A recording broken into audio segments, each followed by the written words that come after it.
So today's kind of been a miss. I have no clue what to eat. My heater broke, so I'm on the roof trying to fix it. And as I'm waiting for a part, I'm scrolling through my phone and I find this recipe for some Ssamjang pork meatballs from New York Times. It looked really good, so I figured we'd give it a shot today.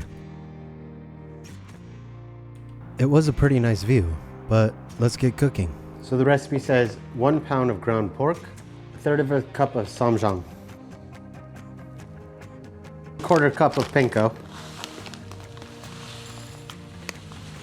3 scallions minced. If you're using a knife, just cut them up as finely as possible, but it doesn't have to be perfect. 3 tablespoons of ginger minced. No need to peel. At this point, I figured I should have used a microplane or just tossed everything in a blender. Minced garlic. It would have been so much easier in a blender. Make sure you preheat your oven to 425. Once you have everything minced out, you're just gonna mix it all together. This is a really easy recipe and it comes together really quickly. You don't really need to measure or be too fussy though. With salt. And if you want to make sure everything is precisely seasoned, you can quickly saute up a little piece to give it a taste and then adjust from there. Then make like 16 meatballs, about 1.5 inches.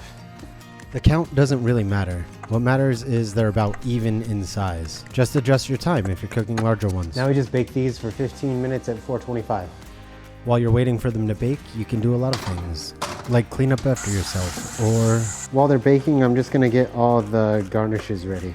Like scallions, radish kimchi, Ssamjang, and this cute little baby butter lettuce. Any lettuce works really, but that one was just cute and really fun.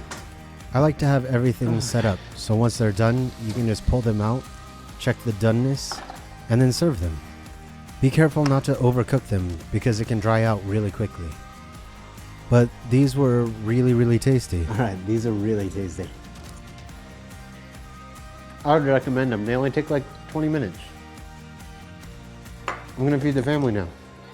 So everybody really enjoyed this. It's a really quick, easy recipe and goes really well all together. Alright, let's try it with everything. You can add some more gochujang or spices. It wouldn't hurt one bit. Well, thanks for hanging out while I reviewed this recipe. I hope you enjoyed it. Subscribe, and I'll see you guys later.